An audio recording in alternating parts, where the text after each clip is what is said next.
Right, and we are live, and I'm going to put these on. Why do we All have right. those on? We are live with Resilient Angels, and I am your host, Melinda Wickert Collins. And today, I have the privilege to interview my little fan film project family. We've got Eric Jackson in the house, Pamela Arts, and our director and scriptwriter of our fan film, Indiana Jones and the Last of the Templars, James Anthony Lloyd. So we have to cut this a little short because Eric's got to take off to work in a little bit. So my first question is, what got you into the passion of film and producing, and how have you had to be resilient with getting started? Wow, that's a big question. So for me, my career has kind of forced me to be resilient because I've had to pivot a lot. I started out in finance, and it didn't quite work out. There's some decisions the owner of the firm I was working at made that kind of required, well, he to not give too many details. He was actually arrested. So I was like, okay, well, I need something else. I gotta move forward with my life. I left finance, worked in manufacturing for a couple of years, ended up doing my MBA, and helped build 4 different companies, basically from the ground up. So I've kind of landed in film by accident after meeting Pam at an event here in Provo. So of necessity, I've kind of had to be resilient. I've had to, get up when things weren't working right and just move forward. Awesome. Thank you. My next question is for Pam. Pam, how many years has it been for you being in the arts for you? I heard you did a lot of playwrights and you do a lot of voice. Well, I came from a family of musicians, and so all my life I've been in the arts. Started in mute. Well, I was different, so I went into visual arts rather than music because I didn't want to be like my mom. But painted for a living for a while, then danced for a living for a while, and sang in a rock band. Paid my way through college in a rock band. Nice. And then that threw me into music, and music threw me into theater. So I directed a bunch of shows, and that threw me into film. Okay. And I hear you're getting ready to work on, you've been working on another project right now. Mm-hmm. We're in pre-production for My Stupid Western. My Stupid Western. And was there another one that you were just working on recently with? Yeah, we're in post-production on a film based on a forgotten piece of Scottish history. We call it Isobel, about the main girl in it, but it's about the Willamette clan. Okay. That one sounds a little intriguing to me. And how would you have to say, like, for your entire career, that what's one moment in your career that you feel like you had to be the most resilient? Most resilient? Well, that's everything. I call theater and now film the ultimate team sport. You've got to work all together, and nobody, no matter how small their part or crew member or whatever, everybody's important. And you have to really get everybody to understand that. Everybody's important. My dad always taught me, team meant together, everyone achieves more. There is no I in team. It is literally team effort. And yeah, there's a famous saying that says there's no small actors, only small-minded actors. Very true. Very true. Wise words from Pam Arts here. And I think it's amazing you've got the last name Arts too, because you're a lover of the arts. Well, my computer gave me that name. My agent said to keep it, so that's Oh, what everybody knows me by. I don't know where it came from. I really don't. it was meant to be. Right. And Eric, you recently just got into fitness too yourself. So in the gym, do you feel like in acting and all that, like, it does take a lot of nutrition, a lot of resiliency with your body because of stunts and Well, I wouldn't say I'm really new to exercising in the gym. I've been going to the gym for years. I just haven't really known how to really build myself up in a way that I wanted. And so it does take a lot of nutrition.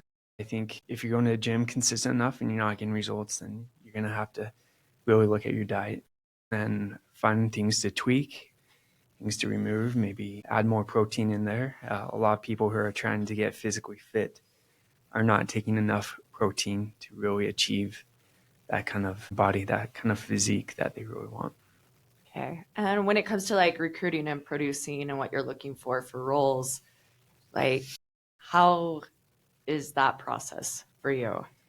Recruiting and producing, it's I wouldn't say I have an official process for it. I've paid attention to who I've come across in the past, and I've just made an effort to reach out to people, and in time they've referred me to others. And so I'm going mostly off of like my warm market, people I know.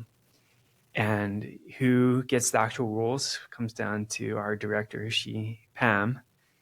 She is the real professional here when it comes to talent and casting. So I'm mostly just making the connections and trying to help people get roles they want. I'm a big fan of giving people meaningful employment, meaningful opportunities. So I'll basically take a shot on anybody if they're willing to put in the time and effort and be coachable.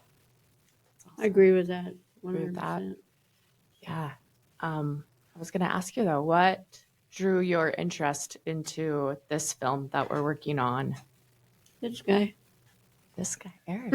Eric. See, again, I was just the connector here, and we actually had this art group that they came about as a result. There were a bunch of us looking for work at the time, and everybody had interest in the art. So I created this little Facebook group, connected them to Pam. We started meeting weekly, and at some point we wanted a project we could all work on together. And that's where James came in the picture. James and I go to church with each other. So he told me about his Indiana Jones film that he wanted to do. And that's when I was like, okay, we could adopt this as our own little project, led, of course, by James. And I just made the connection there. And it's been really fun, really awesome to see, especially James and his acting helmet, Well, let's hear how James came about the inspiration between Indiana Jones. And what would you say the most resilient attribute about Indy is?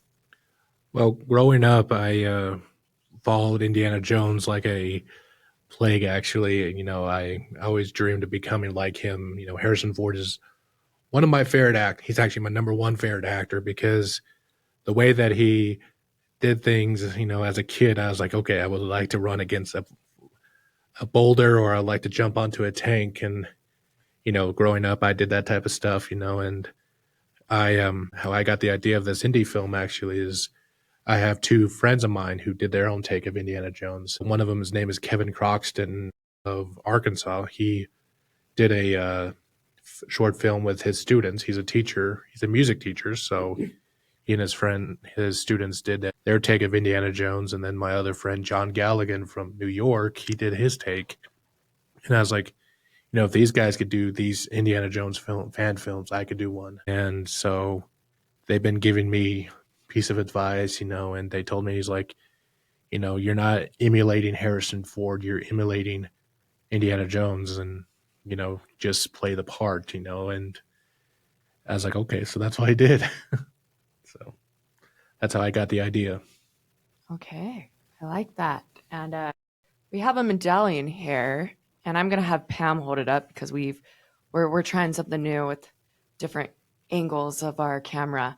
So this medallion was gifted to me for taking on the role of Miss Anna Copeland. And can you tell us a little bit about this medallion and why this medallion is special?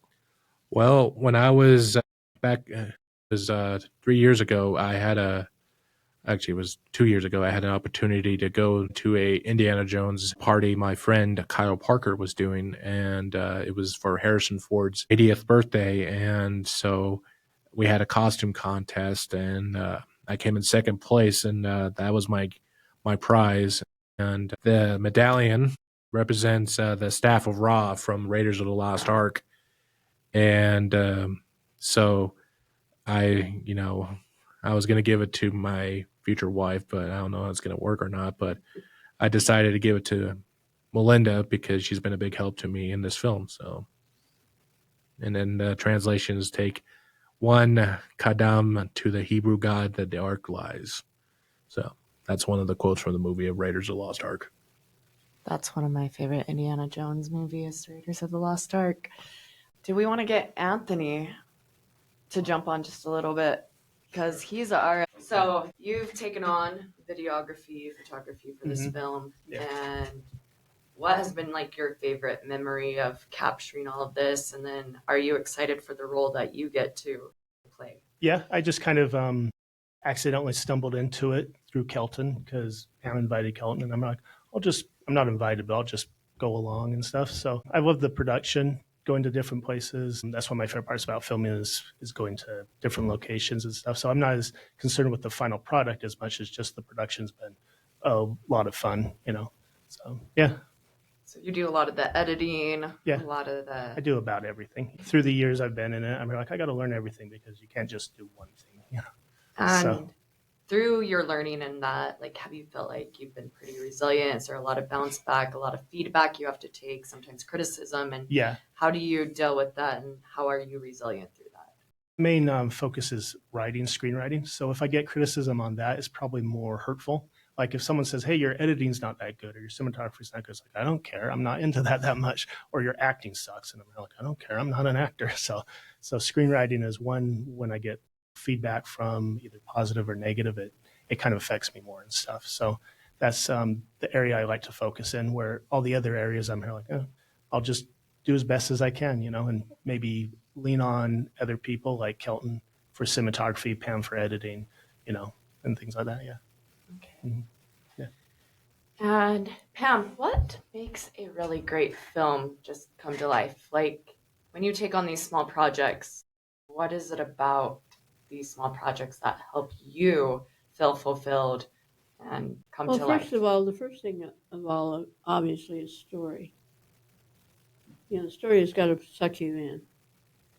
And second of all, bringing the talent together. That's really important. That casting is number one after story, you know what I mean? And I think that I'm also a screenplay writer, so I've written several shows. She's good too. A bit. I believe it. But like I said, it's the ultimate team sport, and pulling people together, and it's like creating a whole new world. And it's sort of like, it shows you how God operates. He builds this beautiful world, and then at the end of the world, then you take this piece and put it in that world, and this piece and put it in that world, and build some more worlds. World building. That's one of my favorite parts about writing. Mhm. Creating characters, stories. Building worlds, yeah. Mm-hmm. Building worlds. It's like you step into a new world and you kind of get to play a part. And I think And for you get me, to know a whole community becomes friends of people that probably you wouldn't even know if you weren't doing this. very Yeah. true. And I feel like we've kind of become like a little bit of a family too, in a way. And like, it's been fun making memories and getting to try something new. Like I've always had a love of improv, and I feel like sometimes, I've always said I'm going to authentically be me. And what people realize, like I have friends who think they see like my little things on Facebook, like my little fun. And I'm like, what people don't realize though is that's really me. That's just, that is my quirky personality coming out. And that's like me improv, but that's like, those are really my random thoughts, and they come out to be funny. And then I have just always had a love of wanting to bring smiles to people's faces. And it's not me. I grew up watching dramas, but I just always had a love for comedy growing up, and that feel good and rom-coms. Yeah, our film that we're working on right now is what I call my stupid Western. I can call it stupid because I wrote it, but it's just silly comedy. And my readers have called it Monty Python meets the Sting. It's a con game. It's a con differently at the end than you thought, like the Sting. But it is just really silly humor. And comedy's kind of died, and people are saying, "Where is Yeah. comedy now?" Yeah. So it's time. It's time to bring it back. Like Mhm. good, feel good Good comedy. comedy, yeah. Yeah. Yeah. And do you feel like there's some parts that are comedic in our Indiana Jones fan Well, film? you I'm have like, to, yeah, you have to have comedy even in tragedy. Like I use Fiddler as a really good example, Fiddler on the Roof, because it's a tragedy, but the humor in it makes you get through that and love that. I honestly loved the dad on the roof. Like I remember going to watch that play at the Reptavia. Sarah Theater outdoors. I remember my dad taking us to see that when I was young, and then just like the plates being thrown down and like The movie's terrific, Yeah. it really is good. yeah. But I just the father, Yeah, the person that played the father in Yeah. that play just really stood out to me. we quote it all the time. That's mine, that is not mine. This is not mine. This is also mine. Will you stop Talking being a like a tailor for a peacock. minute? Yeah. Well, it's about 1:16. I know we've only got a little bit of time left. So is there anything that you would leave with listeners, Eric? Like any good advice that you could give to people wanting to enter into the film industry? That's a really good question. I think, for people who are not familiar with film and acting, there's going to be this little awkward time in your life where you're trying to figure out who you are, rediscovering yourself as an actor, as a musician, or whatever. And that's the most important part of everything, is being able to step into the unknown, fail a couple hundred times before you really figure things out. So you can't hide from failure. You have to embrace it. If you're afraid to fail, you're never going to achieve anything remotely close to what you want to achieve. Yeah, one of the things I say for like my voice classes and my acting classes too is dare to be wrong. Dare to be wrong. Because you're trying to be perfect all the time, you'll never go up. You'll just be flat. Yeah. I And remember. one of the things I say to people that come to me and say, I've never acted before. I really want to do this, but I haven't acted. I go, good. You don't have to break your bad habits. It means they're coachable. If they're willing to be coachable, then greatness can come Mhm. as long as you're willing to be coachable and teachable and be willing to take a risk and know that And it dare to doesn't be have to be wrong. perfect. Dare to be wrong. Mhm. Dare to take those leaps of faith, step into the unknown. Because you're And not going to get better if you don't blow it all. You know what I mean? Make Yeah. mistakes. when I was taking voice lessons with one of the top vocal coaches out in Tennessee, I felt weird at first, just like whining through my vocal exercises. But I was practicing them the other day, and it was just like you can tell the difference of when you are actually opening those airways up, and then it's teaching you to know like where it needs work. Like, okay, I might need to work on my diaphragm a little bit more. And I feel like people that are going into Broadway, because Broadway is like play but musicals, and it takes a lot of work. Like you're constantly on stage for rehearsal, and you're in those voice lessons and dance lessons and choreography. And have you ever experienced Broadway, or when you were directing plays, how daunting or how time constructing was that for your Well, actually, one of the things I learned was the faster you go, the better it is. If you take months and months and months and months, pretty soon everybody's bored.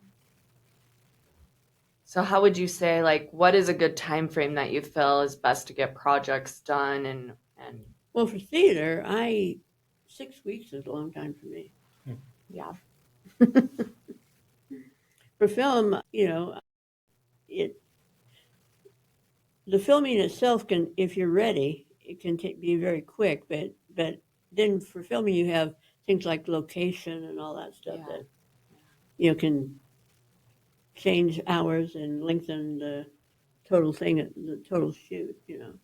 Yeah, and we actually just kind of ran into an obstacle ourselves, right? And we all had to learn how to be like, we're going to bounce back from this, and sometimes you can't control the weather. Never. Yeah, you got that right. I was upset, but I learned from previous directors that everything happens for a moment. And I feel like safety, when we are working outside, we want to make sure the safety of the whole crew is taken care of. There was a lot of lightning. Like I was a little terrified going on a roller coaster with lightning. And then I was just like, you know what? I'm here. You guys didn't tell me. I still went down there. I was like, where is everybody? No, I'm just No, you were just trying to reincorporate one of our favorite films, Singing in the Rain. Yeah. And it's like, I'll make use of you were this being the somehow. brave one, where the rest of us are like, no, I No, thank I you. probably would have went, but I didn't want to risk it with it is a little ghost town in Eureka. And I ran into like a clown coven or something. Yeah, they were holding baseball bats, these women down in Eureka. They're just as clowns. And I drove past and I'm like, okay, that's a little weird. I don't think I'll stop. All right. Do you have any questions for James, Eric, that you'd like to ask James? Yeah, I guess. I know, James, you've been doing a lot of writing recently. How has your approach to writing changed over, like, since you really got into it? Well, I began my writing career actually when I was second grader, and our teacher told us in second graders, okay, write a little short story, and I was like, I took it to heart. Instead of writing a short story, I wrote a whole paragraph. At the time, I didn't know what a paragraph was. And my teacher, she came to my writing, she looks at it, she's like, by then I was called Jimmy instead of James. She's like, Jimmy, your writing will take you places. And ever since then, I became a very addicting writer. Growing up, I was put down because of my learning disability. But when people see my writing right now, that they're like, wow, you surprised me. I showed it to a couple of my old teacher friends, and they're like, wow, you came a long way since you first started writing when you were in second grade. And it's been one of the greatest things to help with me is with coping with my stresses, writing, and I wrote 23 books in a short space of 4 years, and I surprised myself when I finished the last book, so that was pretty cool. I always say that some of us writers are actually better writers than we are speakers. So if we can't always say the right words, we can put it down, on paper, and it actually comes out a lot better. Yeah, so that way as well. Right? Yeah, it is. I wasn't the sharpest tool in the shed growing up, like I said, and I was teased because of my stuttering, because of my speech impediment, but I became a writer and a speaker, motivator speaker, and I'm striving to bring hope to people who need it, especially the people who are getting bullied or harassed because of what they believe in. And it's been a big help for me to help people like that, to see that it's okay to be who you are rather than a person of society people put down because of their learning disability. Can I say something about stuttering? Mm-hmm. I had a little kid come. I was pulled into one of the schools to do an after-school program, and they were all little kids, you know what I mean? And so one of them came and auditioned for me, and he was really afraid because he has a terrible stutter. And I told him, don't worry about it. Just go for it. Be the character. And I pulled him into one of my shows, and now he's a professional actor. That's pretty cool. Kind of reminds me of his story of James Earl Jones. He was a stutterer, Right. And his teacher had him read a story that he wrote, and he didn't stutter. He's actually my inspiration too. I love James Earl Jones because of that. Yep. There are so many amazing people that I've looked up to that have dealt with dyslexia, growing up, stutters, and then it's like having that ability to just want to go do something you're passionate about and to overcome those and to show people that you can do hard things. Like, just because you might have a learning disability doesn't mean that you can't achieve great things. Like, one of my biggest podcast and personal development and business development coaches that I listen to a lot is the School of Greatness with Lewis Howes. And to hear that he grew up with dyslexia, but to see the good work that he's been able to do. And it amazes me that I can learn from somebody like that, because I always felt too, like I went to speech school, like I almost lost my hearing and completely went deaf. And my dad said that if it wasn't for a miracle, so I do have a strong faith, and that's why I do believe in God's miracles, because I have a lot of that to thank to God for restoring my hearing. But that's why sometimes I still struggle with pronunciation or proper grammar. And I think that's why I prefer speaking. I love writing, and I used to be a really great writer. I did English honors and I was a really good writer. And then I think along the way, I'm a recovering perfectionist. Like there was junior high to high school, I criticized myself really, really hard. And I felt like this has to be perfect. That's when I got into songwriting, and I was just like, this melody's got to be perfect, this harmony. And then it was just a process of like, I kind of just started to embrace who I really was. And I was like, I don't need to be perfect. Like, what matters is that it comes from the heart. I'm speaking from the heart, and I'm giving a lot of that glory and sharing my talents, because that's what God wants me to do. He doesn't want me to bottle these up and wait till it's like perfect, because then if I wait till it's perfect, nobody's ever going to hear it. But that's a perspective too. Yeah. What you think is perfect, I might not think is perfect. It doesn't Exactly. matter. Just do it. Yeah. And I had to learn that. It's just, it's okay to be perfectly imperfect, and it's okay to embrace those called being flaws and human. grow. We grow from them. It's having a growth. I feel like I've developed a really good growth mindset, and I think that's what people need to have too when it comes to music, film, just anything in life. Be open to having a growth mindset, or else you're going to stay stagnant and you're never going to rise up. Yeah, that's kind of how I kind of felt too. When I was working on the movie, I did direct two films previous. One was improv, the other one was screenwriting. But when I was done with these movies, I took a break from them, and I was like, you know what, I could stop doing films. But right after I saw these two fan films that my friends did, I was like, you know what, I want to get back to filming again. That's what I did, and it's been an incredible journey with it. And like we said previous, we had like Melinda said, we had like a family here together, and I have family spread out through the United States, but I do love and appreciate my family that I have here, and it's became realized that, family is important. We have people remind us, when I make a mistake on my film, Pam or Melinda said, okay, just breathe, just relax and go with it, We're just having fun. Just having fun. Yeah. Even though I received a lot of injuries in the film, but that's a part of being Indiana Jones is you get injuries. Yeah, think of Harrison Ford. Yeah, think of Harrison Ford. Yeah. How many blows has he taken through Indiana Jones? Exactly. Also, another thing I think better than perfection is personality. Try to put personality out, because that's one thing I love about art is, my favorite artists are like Dr. Seuss or cartoonists or animators, because their personalities come through. They might not be perfect, even their drawing or their writing and stuff, but like in your podcast, your personalities come out, or my weird little videos I do and stuff. My weird sense of humor comes out and stuff. So I think personality over perfection.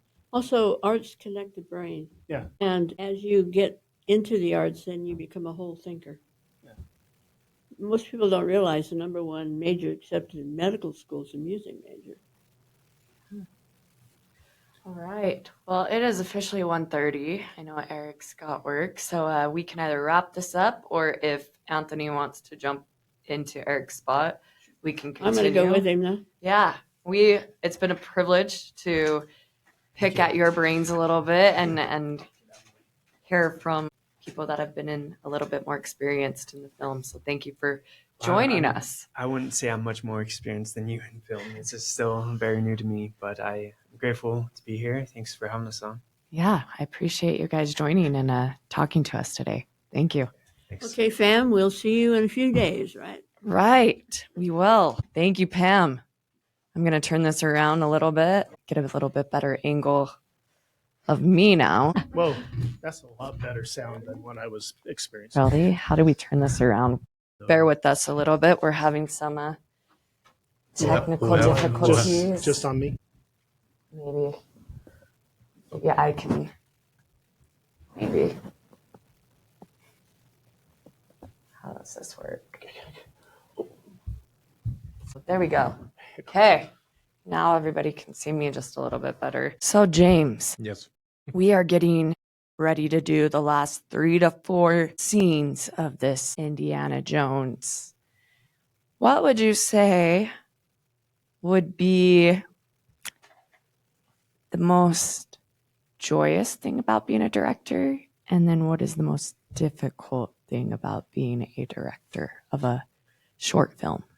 Well, that's kind of funny question to ask, but being a director, I learned to kind of be a little patient with myself. Sometimes I kind of be a little frustrated with a couple things, but the funniest thing of being a director, one of my favorite directors was actually Steven Spielberg.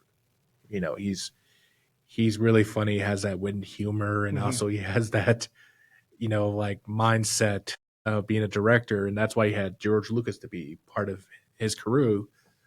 But I learned that no matter what the situation is, you could always push your limits to the point where you're like, okay, is that a good scene or is that a bad scene? And then what was the other question? What's the most difficult? The most difficult is actually finding the right cast members.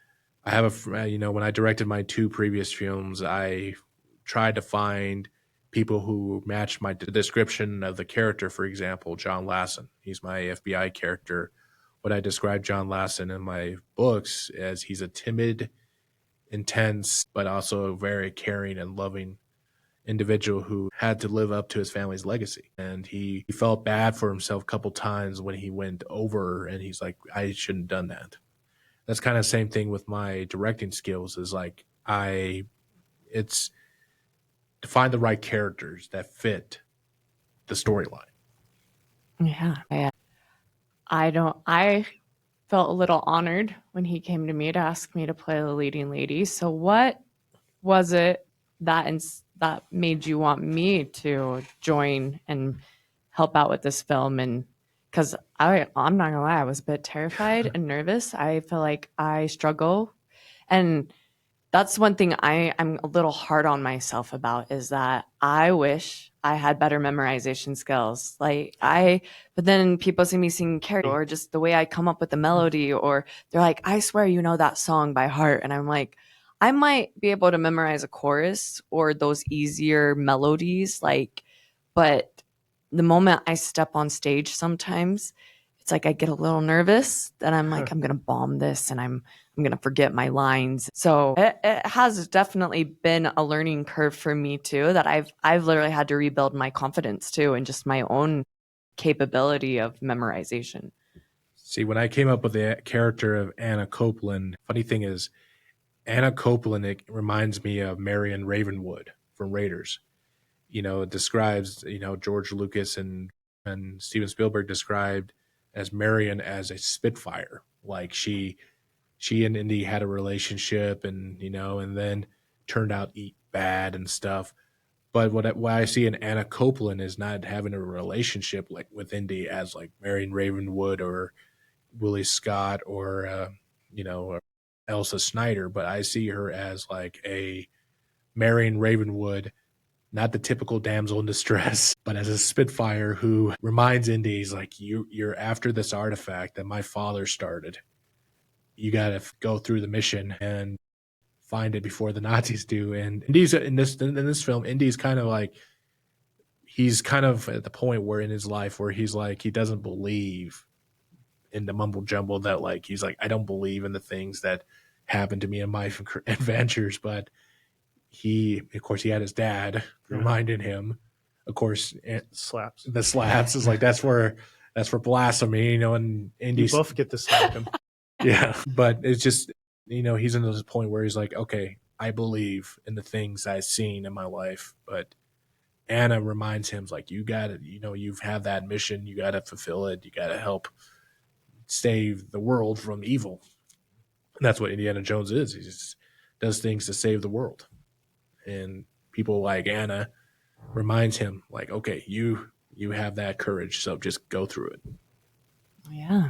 And she reminds you to be resilient, right? Yeah. Mhm. She like bounce back. You got to save me too. But I feel like we kind of help each other out a little bit. I get to kick some butt in one of the scenes. I'm actually looking forward to it a little bit. Yeah. You get to fight a Nazi. I'm a little worried. I don't want to hurt them. It's bad I enough gotta that make it look. I gotta make it look real, right? Yeah, just don't pull your punches. Was it pain is temporary, film is forever. So, yeah, exactly. Yeah. So I know. Yeah, I just bumped my knee out. So in a way, I think I'm gonna come back stronger. Maybe the weather. We were supposed to film that this weekend, but maybe the weather was a blessing in disguise because I'm still feeling it just a little bit, and I'm barely just being able to get that full motion back in my knee. And if I'm gonna have to go full stunt, then I'd rather have full ability to give you the best for that scene that I can give. Well, I still recovering from getting punched in the kidney that day, and that surprised me because I don't take pain right away. It takes me about 5 seconds, and then when he got punched in the kidney, I was like, okay, we gotta stop. That hurt. I mean but that day was pretty awesome. The where we were at, the location, it was actually really and just watching you guys it was kind of fun for me to just like watch behind the scenes of it all. Plus, we're we're coming filming together with Kelton, and he's like, one more take, one more punch to the kidneys, one more take. Yeah, Kelton's a great guy when it comes to. Hi, Kelton. Yes, Yeah. hi Kelton. Hey, Kelton. We're a little bummed that Kelton couldn't be joining us. I would love to hear some of his thoughts too. But you've known Kelton for a while. You guys have done some film together before too. About 12 years, quite a bit and stuff. We've done little web series that he did, and he beat me up on those ones before he got to you. So I was feeling the pain after the shoots and stuff. He had me like fall on his cement floors and stuff in his garage and different things. So yeah, he puts us through a lot, but it's usually to make the movie as best as we can get it. So yeah. So, and I know you guys have like a YouTube channel. I need to get on that and subscribe it. Yeah, Kelton has like 2 of them. I have 2 of them. I have one with my brother. So we've created quite a few different things. A lot of times you're constantly rebranding yourself. And, if you can do projects with somebody else, you create a YouTube channel with them. Or if you just do it on your own, you create your own YouTube channel. So yeah, you'll probably end up with like 5 or 6, YouTube channels before you're through. So what is your big why? Like, why do you do film? That was so long ago. Like ever since I was really little, I've been into drawing and just creativity. I always thought the world was too boring. So I kind of made up my own little world and different things, created stories, and I was inspired by like comedians. I was more into cartoons and comedy than I was in the actual film. But as I got older and more mature, I started studying filmmakers like Spielberg and George Lucas. So it kind of developed as I got older and just kind of led to what I am today. And I always wanted to be a director, but I could never find the scripts I liked, or nobody's going to write a script for me. So I'm like, well, I'll get into screenwriting. And I took some university classes, and I'm like, I actually really like this. So, I look for those creative bursts. I like that we have our phones now. We can just, if we're out, walking in an apple orchard or shucking corn, we can, let's make this fun and create little projects. Always be creative as whenever you can be. Okay, we're gonna angle this just a little bit more too. We're gonna get him now. We're experimenting. I love this. See, we're all learning. It's been a learning process and curve for a lot of us. Okay. I'm gonna ask the same question I asked Anthony to you, James. Why? What is your big definite why? What keeps you going with writing? And I know for a while you almost wanted to give up on your book series, and you had a lot of naysayers. And I just remember sitting down with you looking at these books and wondering, what's keeping you from, like, why are you letting these naysayers tell you that you can't do something you're passionate about? Like, if you feel like you've been called to do this, I wanted to know what was your big definite why. And you did tell me it. So I'm going to let you retell them what you told me a few months ago when we first met. Well, Or a year ago, actually. It's been a little bit over a year. yeah, a little a year ago since I finished my last series of The Defector Beyond Borders and Defector Legacy. Growing up, actually, the reason why I kind of let people put me down is because I actually was bullied. We've got some cords that are tangled up in this. Here we go. Oh, yeah, let's just put it on him right now. Okay. So growing up, I was actually bullied all through school because of how I was, who I was. And, sometimes when people say, oh, it's a waste of time, you shouldn't be doing that, it brings PTSD from me. And it breaks my heart that I have some close friends of mine who I trusted and loved all my life saying, you shouldn't be doing that. It's a waste of time. I'm not going to say any names, but when I started my other series of The Defector Legacy, I had a friend of mine saying, you shouldn't be writing anymore. You proved to you that you could do a 10-part series. But instead, and I told the person, I was like, you know what? I'm doing it because I love writing.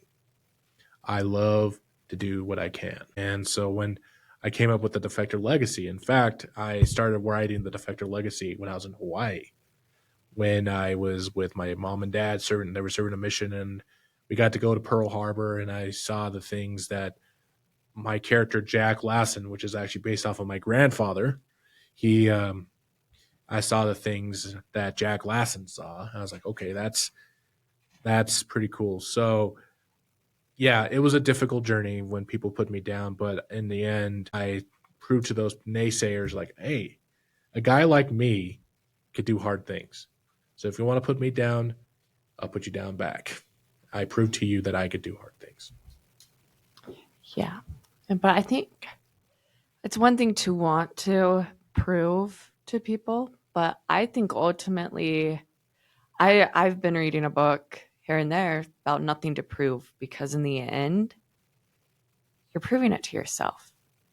Like, what other people necessarily think, like, what do you think about yourself? Like, I feel like we have to get to a point where we truly like ourselves and we want to do it because it brings us joy and it brings us fulfillment, and it's because it's what we love. And I've always said the right people are going to come along. The right people are going to believe in you, but you have to believe in yourself. And if you don't believe in yourself, it's going to be harder to do those projects, right? So what has been like the biggest learning curve for you in getting back to that spot where you have found that belief in yourself again? Well, of course, I have friends and family to remind me that, that God gave us opportunities for us to grow. And before I was writing, I was an English teacher. I taught the kindergartners their sight words and everything. And then there was one day I was just having a really rough day for some reason. And I was just, I was helping the teacher grading papers, and this teacher had coffee cup stickers, says, I was just looking at them and then one of them says, encourage each other, build each other up. And the next to it said, with God, everything's possible. And I was like, that's amazing saying. Encourage each other, build each other up. With God, everything's possible. And this journey of mine, I did the impossible, in my life. I never expected to write 23 books. And I did.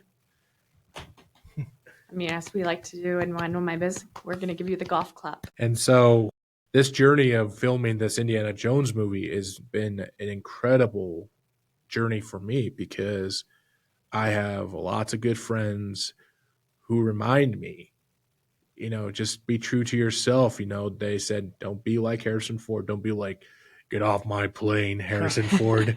Instead, be the Harrison Ford, be Indiana Jones.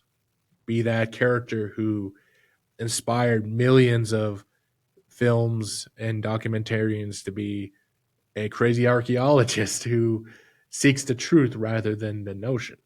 Yeah.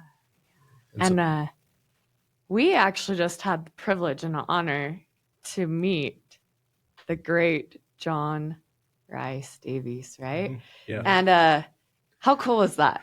Like, It's pretty cool. You know, Yeah, it was pretty cool, and especially when when I quoted Indiana Jones to him, I was like, "Hey, Stalin, I said no camels," and then he says, "Composition of my brother-in-law."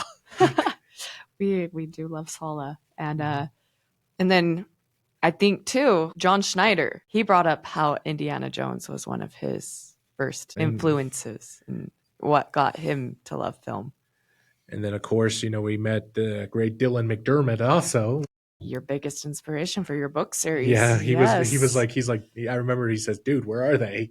Yes. He's like, "Where are Did they?" you I'm bring like, a copy? Did you bring a copy? And I was like, "Oh, darn, I wish I could have brought a copy." But he was pretty cool, because Dylan McDermott, when he plays Remy Scott on FBI, I was like, okay, that's exactly like John Lasseter. He has that humor, but also he has that protective state of him. And it's like that, because I was really nervous meeting Dylan, but thanks to Melinda, she talked to his manager and then talked to Dylan saying he's the biggest inspiration for John Lasseter. And then that's when I saw up the nerve to tell Dylan thank you, for his Yeah. inspiration.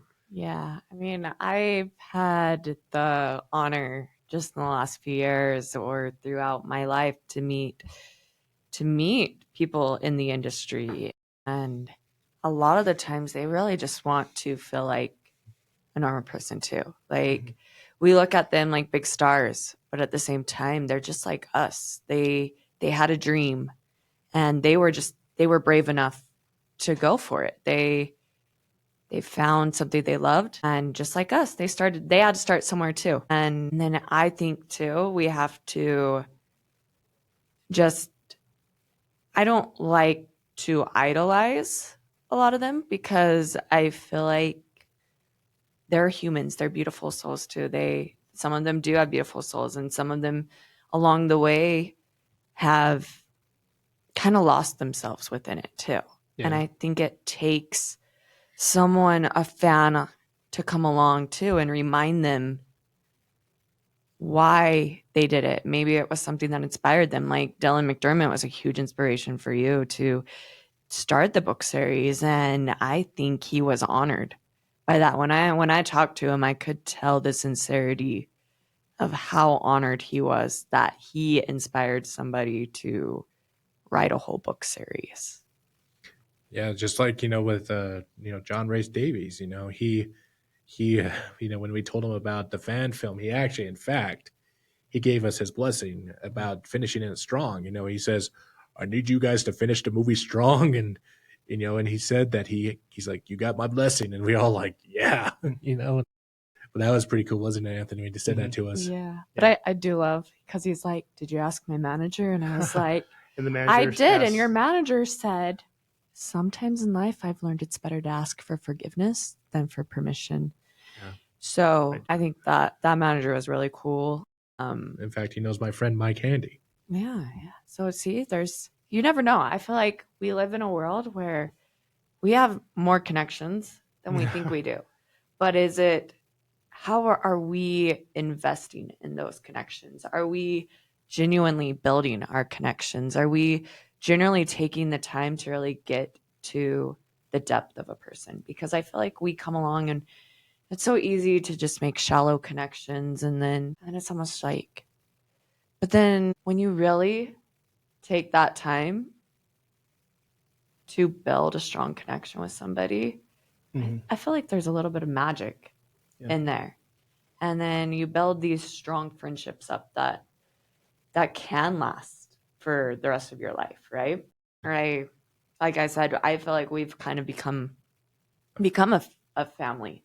And I feel like there might be more projects in the work down the road, and we just never know where things are going to take us. Well, you always think in this industry, I guess I can put on me. Yes, Good angle. that's Okay. true. All right. Best angle. Okay. Like I said, we are building this up and we are just learning. See, I'm still learning as I'm going, as being a newer podcast. This is my second year into it. But yeah, I think when they say you got to make connections, you think, oh, you got to make know somebody famous. But I think knowing you is just as important. Just having a group. You don't need to know maybe John Rice Davies or Harrison Ford and No, stuff. you It's don't. good maybe, but it's just as important to have those connections with people just starting out like you are. So Yeah. Couldn't agree more. I think though it's good to learn from people that have done it for a while, but I also feel like you need to stay true to yourself. Like, I'm not looking for like my podcast to be like anybody else's. I've always believed in the unscripted, and because I feel like when it's unscripted, like, yeah, it's good to come in prepared a little bit with some questions, but sometimes you just let the heart speak and let things flow as they come. Yeah. And then you work with that. Like I said, personality over perfection. Personality comes through in every one of your podcasts, and that's what makes it special. Thank you. Yeah. Thank you. I gave my listeners and I gave my followers the word that I would keep this as raw and authentic and from the heart as possible.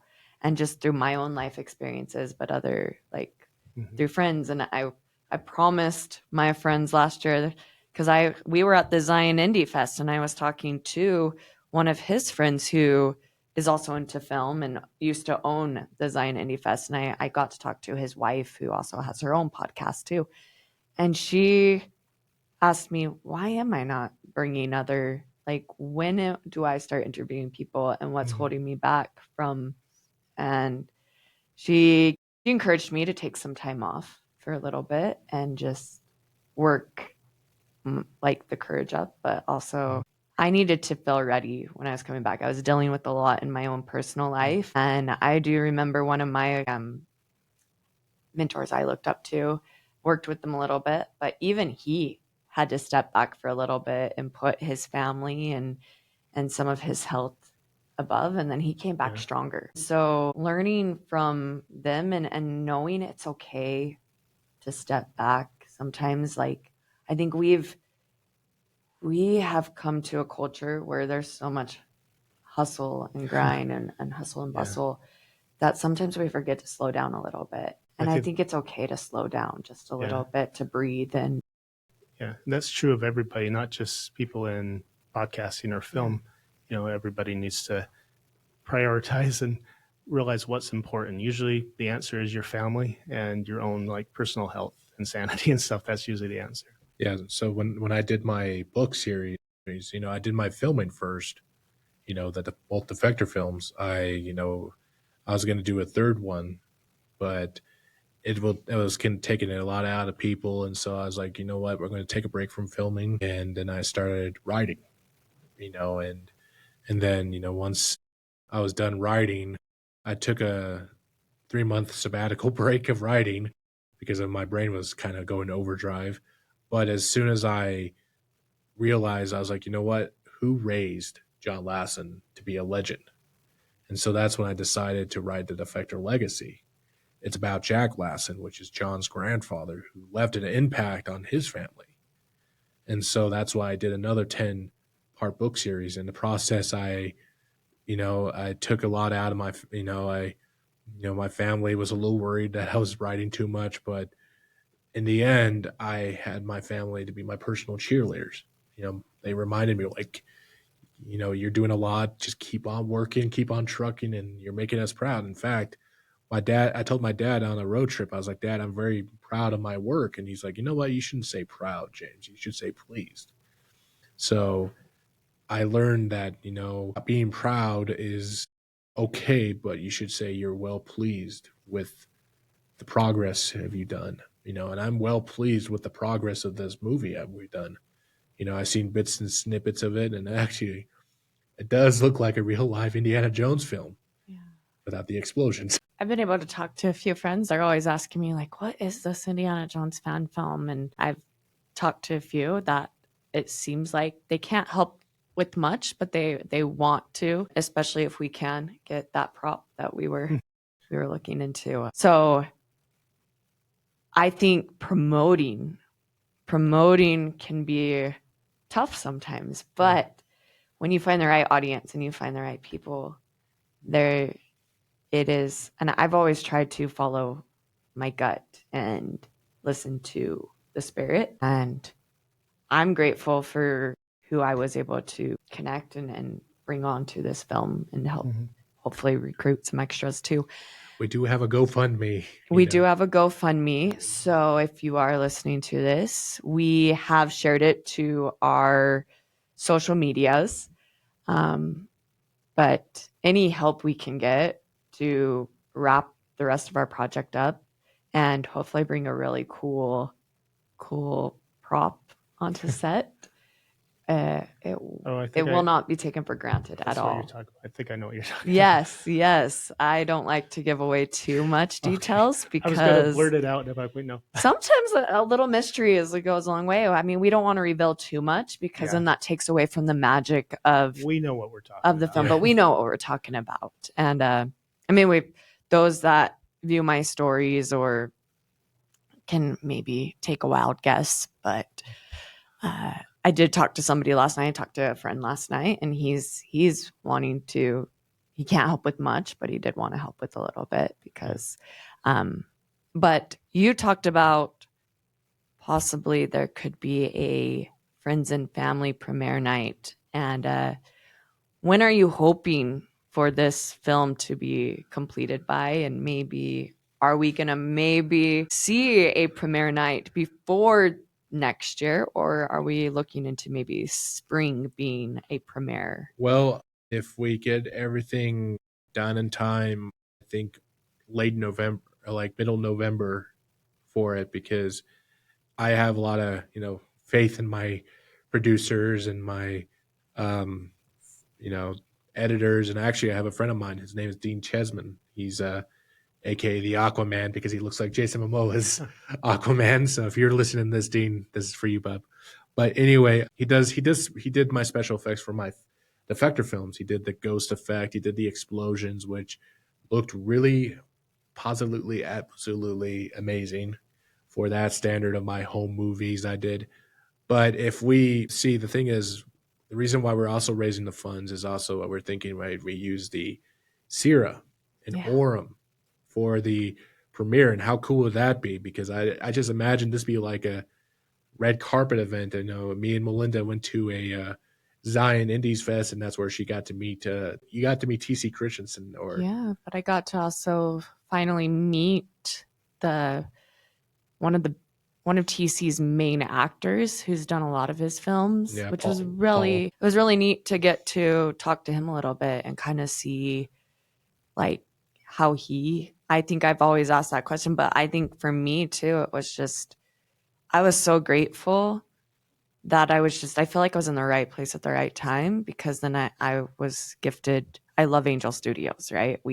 I love independent film, and Angel Studios has just been one of my, I feel like those are kind of maybe the only, besides the Marvel, I love the Marvel Avenger type movies and the superhero movies. But I feel like lately, when I go to the theaters, it's generally an Angel Studios movie I'm going to watch. And I just feel like I love supporting independent films. I love supporting independent music artists. I love just being able to support the independent, because it's so hard to get signed with somebody or get in with the big shots, like they like to call it. But then when you know that you're doing this because it brings you joy. Like, I podcast because I felt a calling, and I felt like I could be a voice to many single moms, many singles, many people that love music but never had the courage to get started. Like, they always wanted to songwrite, or they always wanted to. I feel like there's a lot of people who have good voices and they're only love to sing in the shower. And I want to hear those voices be. See, that's the thing. Same thing with you is you're singing. Mine is writing. Sometimes when I'm walking by myself or I'm outside doing shopping carts, I work at Smith's, which is a good job for me. I always go outside doing shopping carts, and I always improv different characters, and some random police officer who's a good friend of mine, he comes, stops me. He's like, "Who the heck is John Lassen?" And I told him, "Well, it's my FBI character." He's like, "Oh, FBI. Have you been to the FBI?" In fact, I actually got to tour the FBI field office in Salt Lake, and I got to meet Agent Taylor. He's a good friend of mine, actually, and he took us on a tour, and I actually got to tell I got to see the different things that the FBI does. And then we went to the armory, and Agent Taylor's like, okay, can you tell me what these are? And I was like, okay, that's an M4, that's an M1 Garand, that's a 38 special sub nose. And my friend at the time, his name is Cody Guyman, he looks at me like, how does he know all this? It's like, how does a guy who hasn't had training know weapons and know about the FBI? And I was like, oh, 2 words, criminal minds. That's why I entered the world of FBI, with John Lasson. He's a combination between Agent Hotchner and David Rossi and a little bit of Agent Gideon. And so both the timid, intense, but he knows his stuff. So. Okay.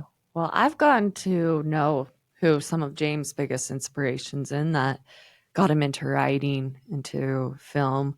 Besides John Rice Davies, Anthony, who has been your biggest inspiration growing up? Like, who did you always look up to be like, if he or her can do this, I can do it? I was like, I'll put it on there. Okay. I was like just the old comedians, the old clowns. A lot of people don't like clowns. They're like, oh, they're scary. But I don't know. Clowns are gods among men, and stuff.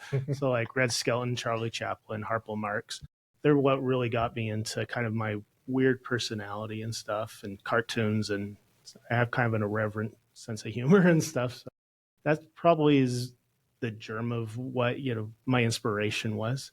It says, I got older, my taste changed. I just like everything, culture, history, religion, and I like combining all of it into one thing. I have like a whole library in my apartment and stuff. It's just books that I'll never read, but I like having them on hand that I can just pull them out. Like if I want to read about chivalry from the 1200s and stuff, because that day I might actually have a desire to write a story about that or something, or I might have a desire to write about World War II. So I can just pull out the book and look it up, So I draw inspiration just from everything. I'm kind of like a sponge, and stuff. So yeah. Yeah. But your name's not Bob. I'm not Bob, SpongeBob was behind my time and stuff. So I was gonna say, is Chucky a clown or is he's he a doll? He's a whole nother phobia, which I have family members that are scared of clowns. Some of them are scared of dolls. I'm scared of sharks, and they think they think mine is the irrational fear. Sharks won't hurt you. It's like, well, clowns and dolls won't either. But sharks can. Well, to add to Bruce, that might. I know. I personally kind of have a fear of sharks, but that's only because you grow up and you watch too many Discovery channels or Shark Week, and then you're like, or you hear like the stories of the surfer whose arm was, but she's been an inspiration to other surfers. She's like really resilient too. Like she could have never stepped again onto a surfboard, but she got out there and she face your fear. Now and like she's been an inspiration to young women everywhere. I just need to go deep sea diving with the sharks and stuff. So. I might do that if I might face my fear if I was only in a cage. I wouldn't do it. I would not. I'm as much as a lot of my friends love going to the ocean. Like I'll stick to the shallow end and just splash around. Like I love doing that with like my daughters. But if I were to have to I've always wanted to try and get on a surfboard, but then there's that part of me that is like, well, what happens if a shark comes around me? What do I do then? Plus, the water's scary enough without sharks, and stuff. It is. That's another thing too. It's like that twin. I was there. I was at a pool party last night, and I have a witness. I get in, and I'm like, "How deep is this water?" Because I struggle. Like I'm gonna admit it. I'm not the best swimmer, and I think that's like why I've been challenged to kind of build that strength up and do a triathlon, and then I'm just like, but what if I drown? What if I'm doing the swimming part and I go underwater and I lose my breath and I start to panic and I drown? It's like with training wheels, just start out with a life jacket and stuff, and when you get good enough, then you can take it. But then when I'm like swimming, I'm like people watch how fast I swim, and then I'm like I'm out of breath because I'm trying to get to the other end as fast as I can. And then I'm like, but then you don't realize how much it takes. It takes so much out of you that I'm just like, I can't breathe. I can't. Actually, I do have a fear of snakes, actually. That's fair too. So just like Indiana Jones, I have a fear of snakes, and especially with rattlesnakes, how scary they sound. And I was like, okay, I could pause or I could just walk away and Leave them alone. See, here's where I feel like for my single lady friends out there, because I'm single, right? And I've been on a few hikes out there where it's just like, if somebody tells me there's a snake, then this is where I test to see how brave the men are and to see how protective are the men really going to be of me. So, I mean, I can handle them, but I mean, if I really had to, I probably could. But I think it's the rattle. I think it's more the fear of the bite and like of a rattlesnake.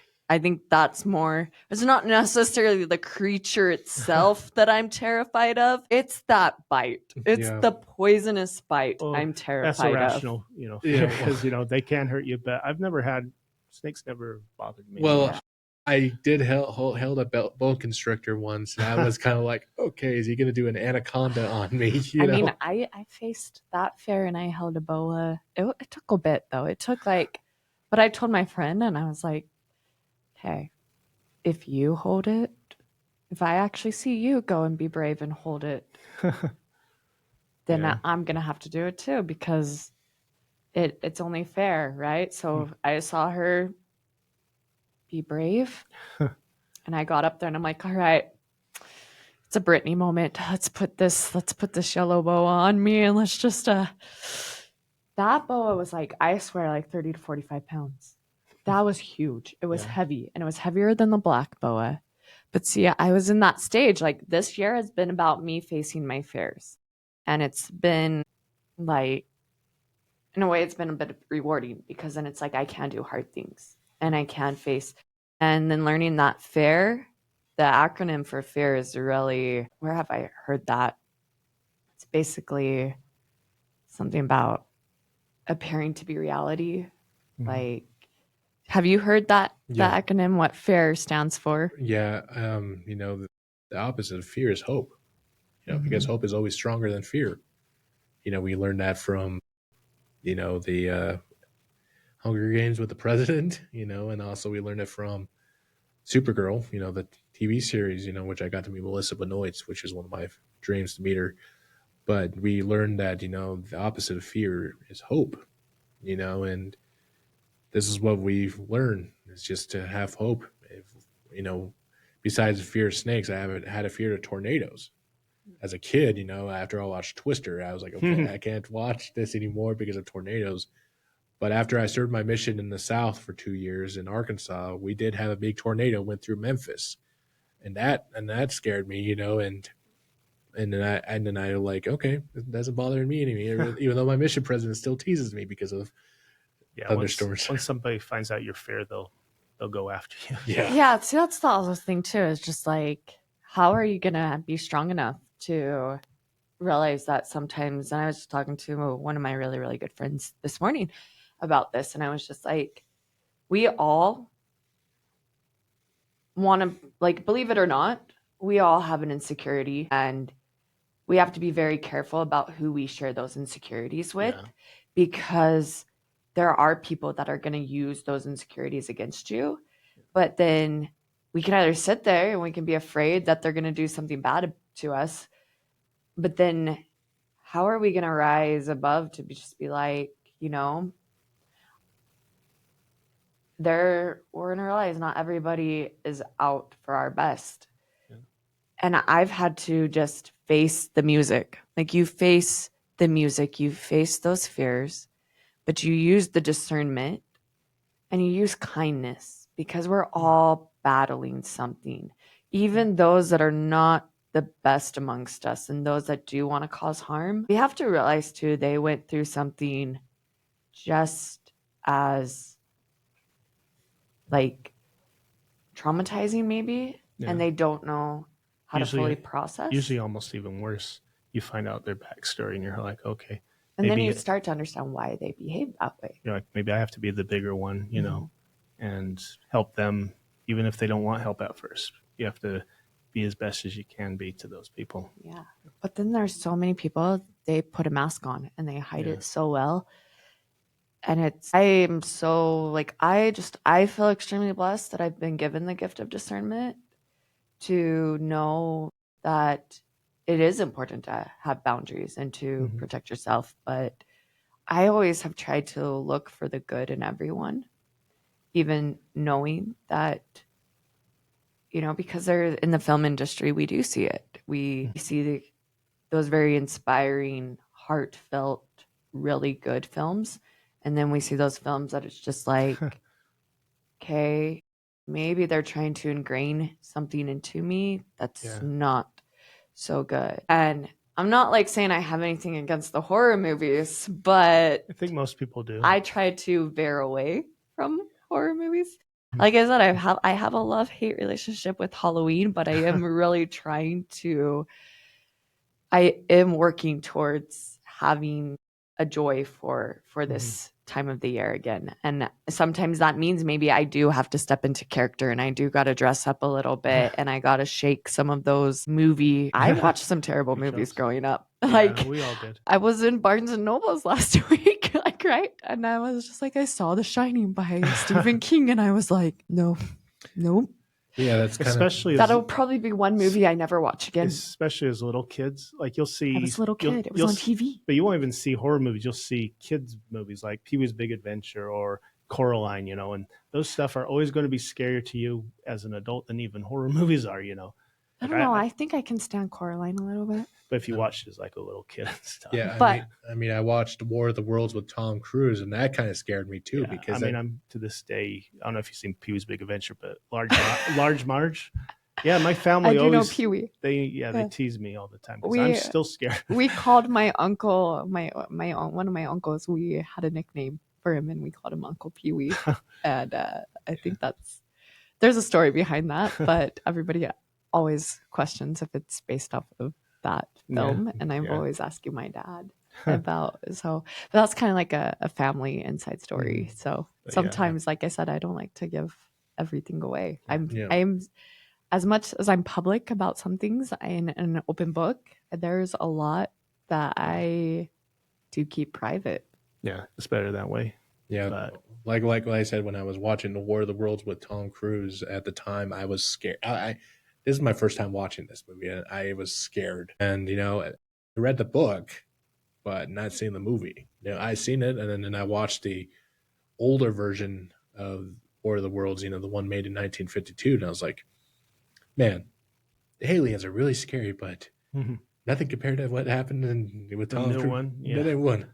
It's more intense because in the old one, you don't see the people vaporized like the new one. When the laser beams hit the people, they just vaporize into dust, and they're like, "Oh snap! That is scary." Just imagine that happened to us now. Yeah, I went to that with my. Speaking of aliens, have you guys ever seen Fire in the Sky? Yeah, that was a scary movie. No, I haven't. No.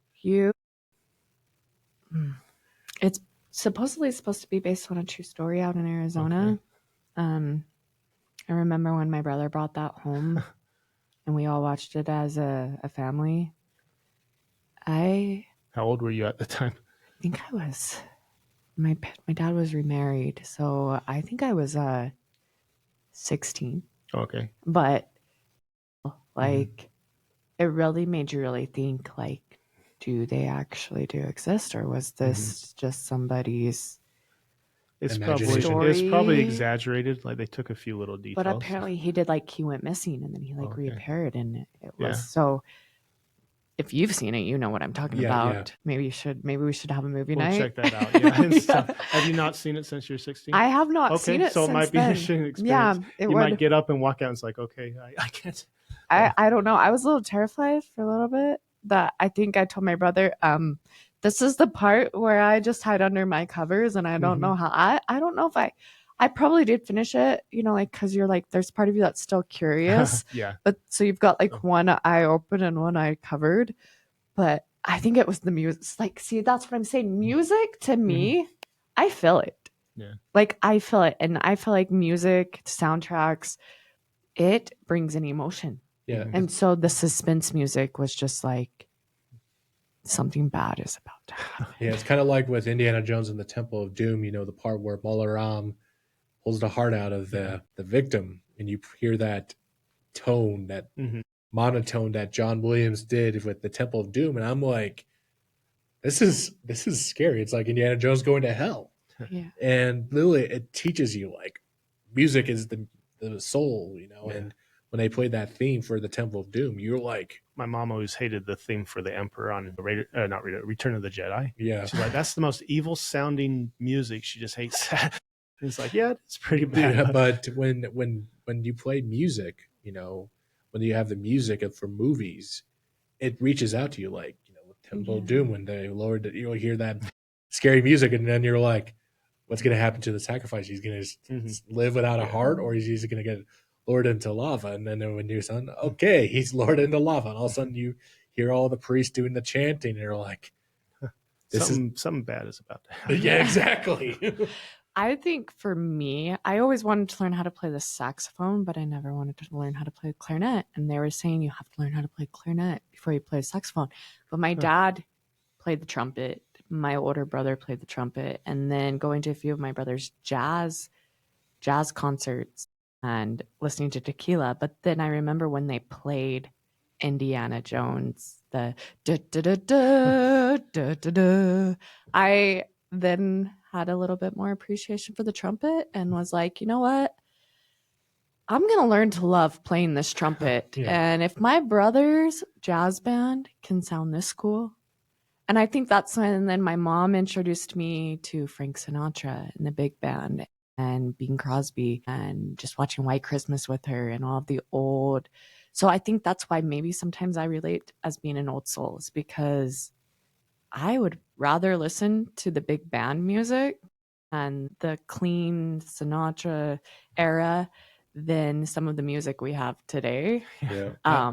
See, I can't agree with you more, because back in high school, my friend Ashley Stubbs, she played 19 different instruments, including the trumpet, including everything, and she still beat me at Rock Band. It kind of sucked a couple times, but listening to I love Elvis Presley.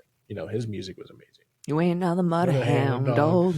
Actually got to go to Graceland. That was one of my favorite things going on my mission, was going to Graceland. But listening to his music, or one of my personal favorites is Can't Help But Fall in Love with You. And it's like, he's just like, and this is in his life where he lost Priscilla, but he says, I can't help but fall in love with you, and that song brings peace to me, because even though I not married or anything like that, but that still is an amazing song. But another song that I really love and appreciate is U2's I Still Haven't Found What I'm Looking For. In fact, that's my redemption song, and I was like, when I watched it on Sing 2 with Scarlett Johansson and Bono, they sang it together, and in that time I was like, this song means a lot different than it means just finding redemption for who you are. You still haven't found what you're looking for, but in the end, it's redemption. My go-to feel good when I need cheering up to is I always go to Sinatra's The Way You Look Tonight, because then it's like reassuring that you're worth it. You're beautiful just the way you are. And it's just the way you look tonight has always just been like, don't ever change. Like how he says, you're lovely with those cheeks so warm. And it's just that line just always just makes me smile. And so it's like, it's been a feel good song for me. And it was the one song too. So when I found out my mom had cancer, I remember listening to that song every single night, and it just kind of lullabied me to sleep. And it made me just learn how to deal with it and accept life's hardships. And I think that was one way. So when I listen to his music, I still feel like I somewhat still have that connection with my mom, even though she's passed and she's been gone since 2013. No, 2012, because I had my oldest in 2010, and then my youngest was born in 2013. So my mom passed in between me having my two daughters and but to this day, that's just something. So every time I watch White Christmas, I just remember the good memories that I had with my mom, because there weren't always so many pleasant, but I feel like film was something my mom was big into, and music. And I feel like music can heal, and sometimes laughter in films. I feel like we need that escape sometimes from reality, but we also have to realize what is fictional and that films aren't really real life, even though I've been a little I've been a little terrified to see some films actually feel like they're coming to life, Yeah. like the Especially- robots and Especially ghost stories, I have a big problem with because I believe in ghosts. So, yeah, so yeah. I, Well, ghosts do like exist. ghosts don't even have to do anything bad to you, but if I saw one at, it would probably just terrify me. So, with that, do you want to go on a ghost story and face your fears? Yeah, we could. Yeah, It is. We'll start ghost hunting and stuff. You want to go ghost? Yeah, we could. That should be our next project. Who are you gonna call? Saltaire. I heard that Saltaire is very haunted, so we need to go out to that. you know? Yeah, I want to face my fears too because of that. Because I'm a true believer of ghosts too. Because I Mhm. seen one in Washington one time when I was a young boy around 15 years old when we went to Pickleton, Washington. A friend of ours says, "Oh, that house is haunted." So me and my friends had airsoft guns, and we Vampires and werewolves. I'm not scared of those. Oh. Those don't exist. So who knows? Who knows? Maybe there could be some actual activity. Well, I could see a Project Terror where Ghost Whisperer meets Ghostbusters meet the Yeah. Ghost Hunters. Yeah. And we just all combine it together. I could see. Yeah, well, also I'm a true believer of UFOs, and Yeah. fire in the sky, like Melinda was talking. But we should do a video of us looking at UFOs. Yeah. Yeah. I got a night vision scope we could use. Awesome. All right. Well, There's plenty of places we could search out. it's been pretty grand getting to talk. Last question for each of you, and then we'll wrap this up. What in your life have you had to be the most resilient with? Want to go to James and all? Well, the most time when I was resilient is actually when I was on my mission.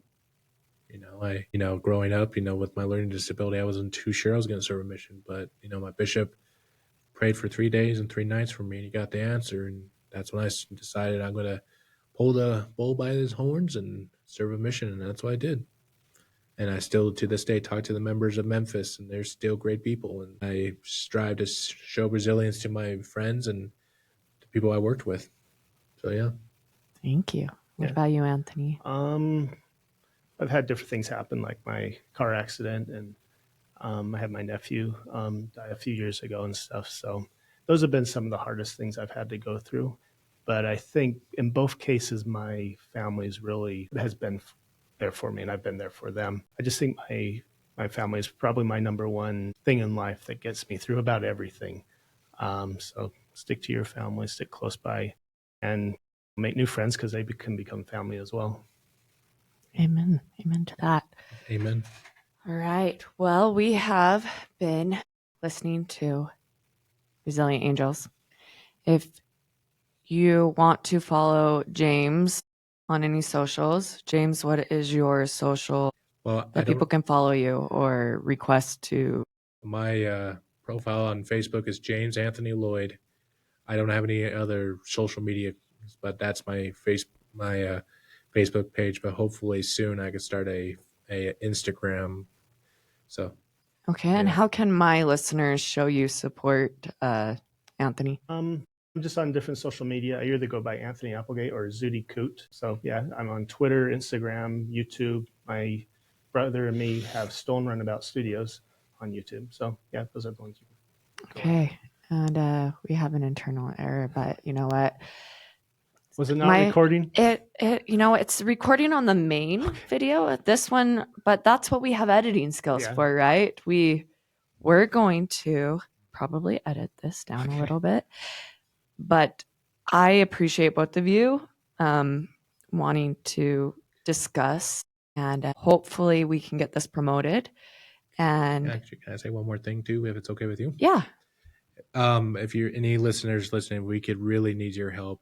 This has been one of those big projects. We could use your help. So if you go on my profile or Melinda's profile, there's a GoFundMe. We could use all the help we can help. It goes towards transportation, food, that special thing, that really cool prop. the really cool props. So please, folks, with all of the energy in my heart, I ask if you could help us, and your name will be mentioned in the credits as a thank you for that. And it could go also towards some extra costumes for extras. So Mhm. And Yeah. also the Masira, we could use that too. yeah. We wanna really bring something special to all of our supporters, all of our friends, our family who have supported our dreams and in one way or another. So again, you've been listening to Resilient Angels.